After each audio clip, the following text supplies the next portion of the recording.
नमस्कार दोस्तों, bloody vibes के आज के इस एपिसोड में हम लोग आप लोगों के सामने उत्तराखंड के एक गांव में घटी हुई इतनी खतरनाक घटना की कहानी लेकर आ गए हैं जिसे सुनकर आप लोगों का सर चकरा जाएगा। बिना देरी किए आइए जिया की जुबानी जानते हैं कि क्या कुछ हुआ था उस गांव में कि आज का एपिसोड बन रहा है। ये जो घटना घटी थी आज से लगभग 9 साल पहले घटी थी।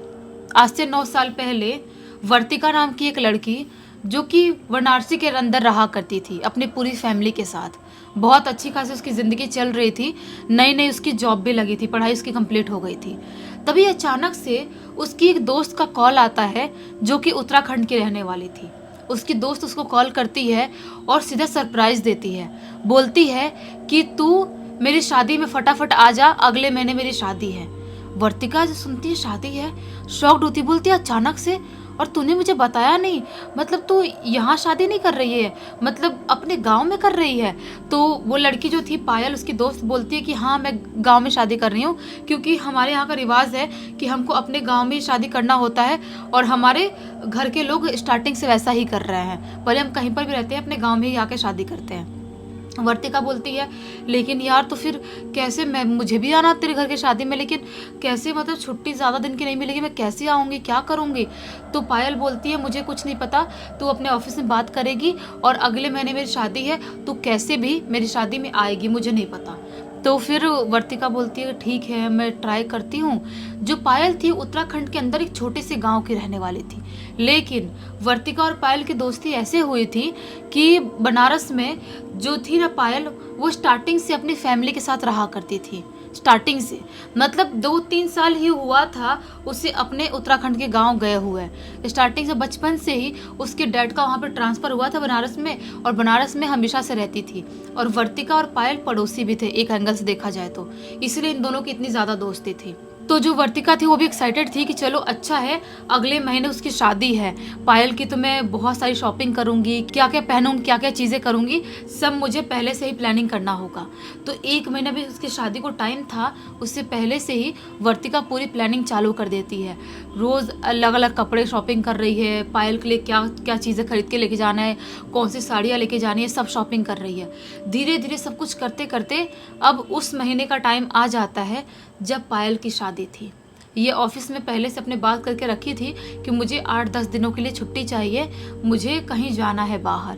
तो बोले थे ऑफिस वाले कि नहीं 8-10 दिन की छुट्टी तो नहीं दे पाएंगे, हम मुश्किल से आपको 5 दिन की छुट्टी दे सकते हैं। तो फिर वर्तिका पायल से फ़ोन में बात करती है और बोलती है कि मेरे ऑफिस से सिर्फ 5 दिन की छुट्टी मिल रही है, तो क्या मैं 5 दिन के लिए आ पाऊँगी यार, फिर मैं क्या करूँगा।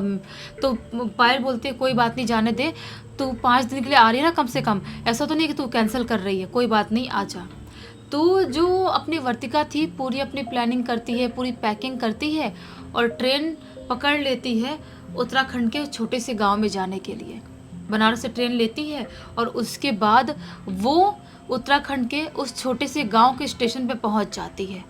वो जो गांव था ना, बिल्कुल ही अलग गांव था, मतलब कि एकदम ही छोटा सा रेलवे स्टेशन, बिल्कुल सुनसान सा, बिल्कुल अलग सा दिखने वाला। कुछ समझ में नहीं आ रहा इसको कि यार इतना छोटा स्टेशन है तो ये गांव कितना छोटा होगा, और भी छोटा होगा। वैसे मुझे पायल ने बताई तो थी वो बहुत ही छोटे से गांव में रहती है। कोई बात नहीं, अच्छी बात है, जाती हूँ, बहुत मज़ा आएगा, इतने छोटे गांव में कभी रही नहीं हूँ, और वो भी पहाड़ी गांव, ये बहुत बड़ी बात है।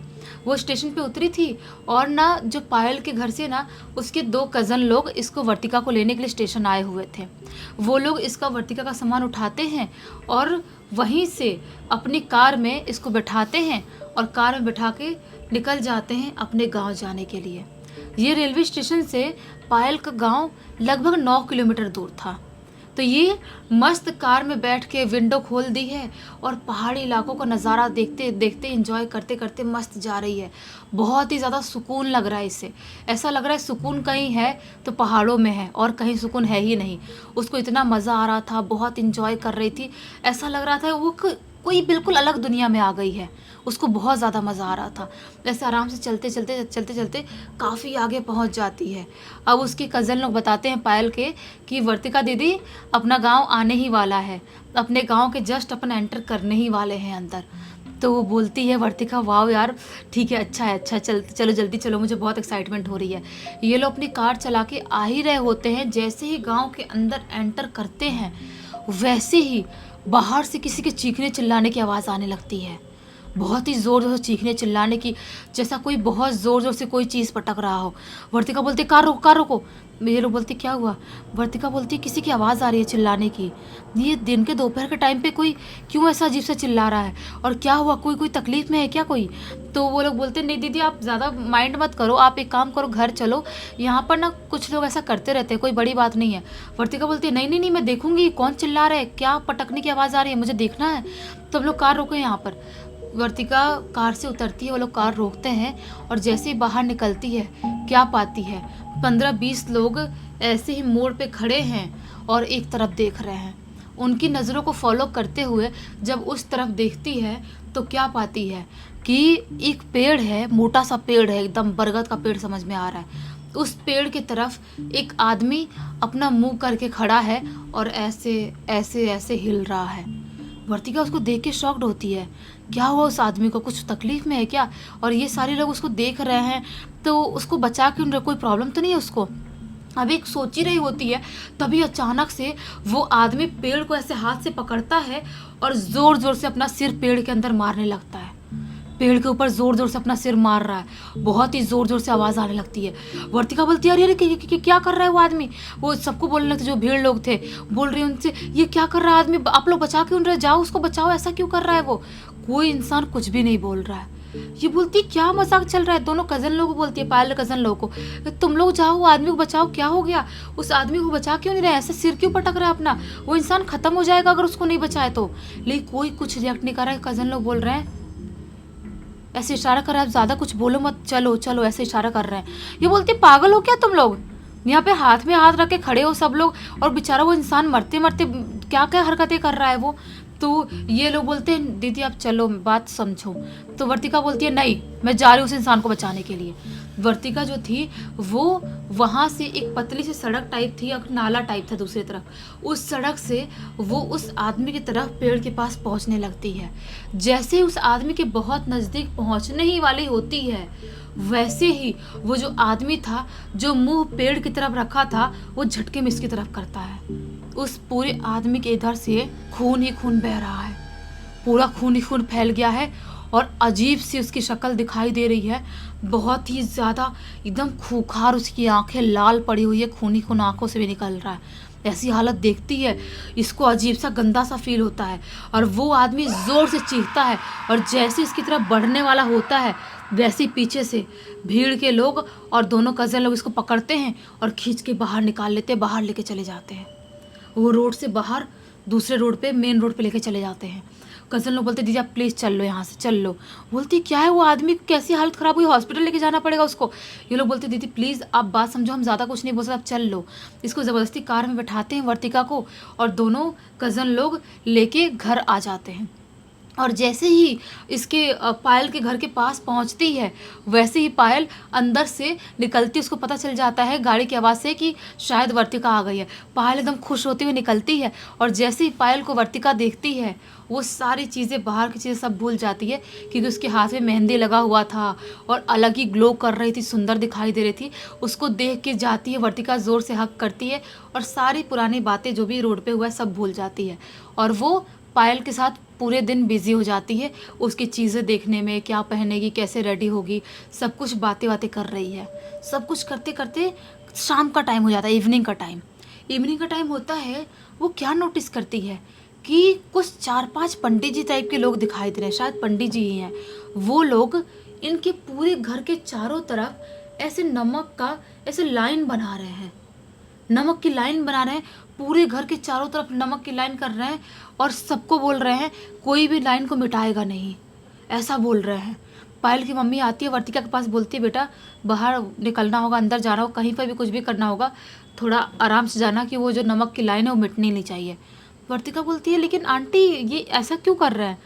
तो पायल की मम्मी बोलती है कि बेटा हमारे यहाँ का ऐसा है, रिवाज है तुम ज़्यादा माइंड मत करो। ये वर्तिका बोलती है मैंने रास्ते में भी एक आदमी को अजीब सा कुछ करते हुए देखा था, मुझे कुछ समझ में नहीं आ रहा है, कुछ इस गांव में अजीब सा महसूस हो रहा है मुझे।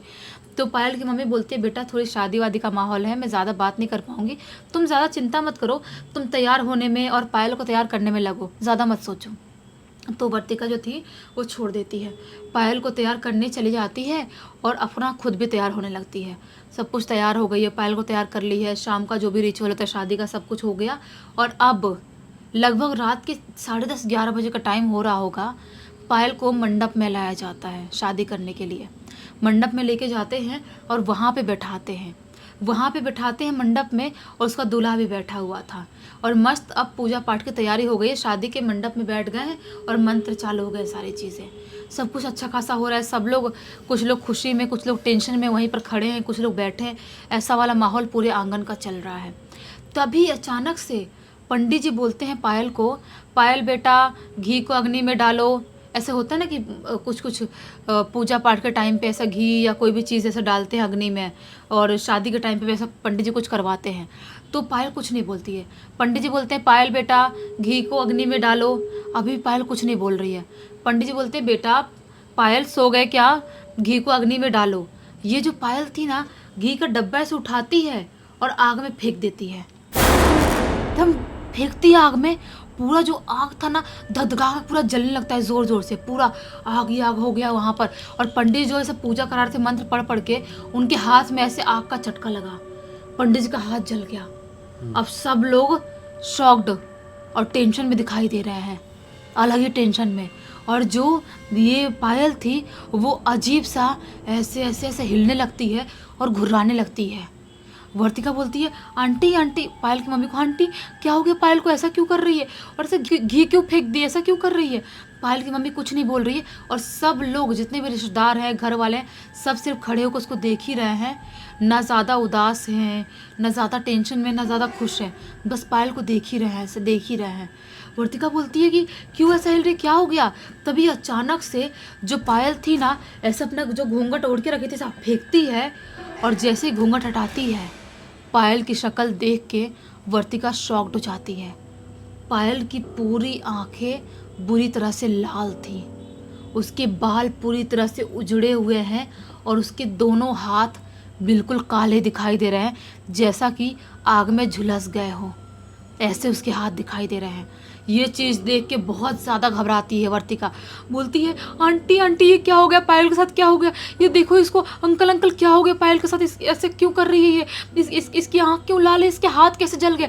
सारी सवाल पे सवाल कर रही है, लेकिन कोई भी कुछ भी जवाब नहीं दे रहा है।